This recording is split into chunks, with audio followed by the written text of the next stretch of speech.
కొత్తిమీర అనేది ఈ సీజన్లో మనకి చాలా తక్కువ కాస్ట్లో దొరుకుతుంది. మార్కెట్ నుంచి ఫ్రెష్గా తెచ్చుకున్న తర్వాత దానిని చివర్లు ఇలా కట్ చేసుకోండి. ఇది వేళ్లతో ఉంటుంది కనుక ఒకవేళ ఇంట్రెస్ట్ ఉంటే ఎక్కడ మట్టిలో అయినా లేదా చిన్న చిన్న డబ్బాల్లో వేసుకున్నా ఇది మళ్ళీ పెరిగి కొత్తది వస్తుంది. సరే, ఇలా కట్ చేసుకున్న కొత్తిమీరలో గడ్డి లాంటిది, పిచ్చి పిచ్చి ఆకులు లాంటివి వేస్టేజ్ ఒక్కొక్కసారి ఉంటుంది కదా, అవన్నీ కూడా ఫస్ట్ తీసేసుకుందాం. తర్వాత దీన్ని ఇదిగో ఇలా వెడల్పాటి బేషన్ లాంటి దాంట్లో నీరు వేసి, ఈ నీటిలో ఒకవేళ ఉంటే ఐస్ క్యూబ్స్ కానీ లేదా ఇలా చల్లటి వాటర్ కానీ వేసుకోవచ్చు. అప్పుడు ఇది ఇంకా ఫ్రెష్గా వస్తుంది, మురికి వేరంగా పోతుంది. ఈ కొత్తిమీరని ఇందులో వేసేసి బాగా ఇలా చూపిస్తున్నట్లు పూర్తిగా మునిగేలా కడిగితే మురికి మొత్తం పోతుంది.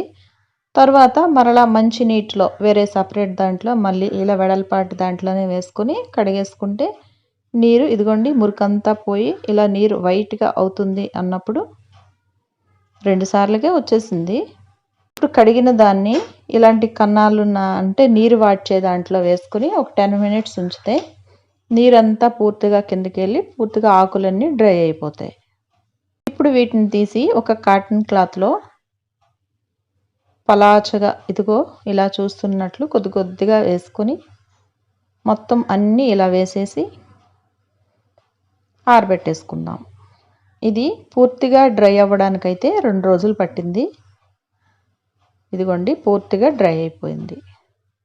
ఇప్పుడు దీన్ని ఒక ఎయిర్ కంటైనర్ డబ్బాలో ఉంచుకుంటే మనకి మళ్ళా సీజన్ వచ్చినంత వరకు కూడా ఫ్రిడ్జ్లో పెట్టుకునే అవసరం కూడా ఉండదు. మనం కసూరి మేథీని వాడుకుంటుంటాం కదా, అలాగే సేమ్ ప్రాసెస్లోనే కూరల్లో వేసుకునే ముందు కొంచెం ఆకు తీసి ఇలా మెత్తగా క్రష్ చేసుకొని చేతితో వేసుకుంటే నాన్ వెజ్ కర్రీస్కైనా దేంట్లో అయినా దొరకకపోయిన సీజన్లో బాగా యూజ్ అవుతుంది.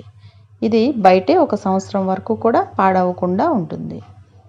ఎక్కువ కొత్తిమీర వాడుకునేవారైతే ఎక్కువ తెచ్చి ఇలా స్టోర్ చేసుకోవచ్చు. హోప్ ఈ వీడియో మీ అందరికీ నచ్చిందని అనుకుంటున్నాను. ఇలాంటి మరిన్ని వీడియోస్ కోసం ఛానల్ని తప్పకుండా సబ్స్క్రైబ్ చేయండి. రేపటి ఇంకా వీడియోలో మళ్ళీ కలుసుకుందాం. Have a good day. Bye.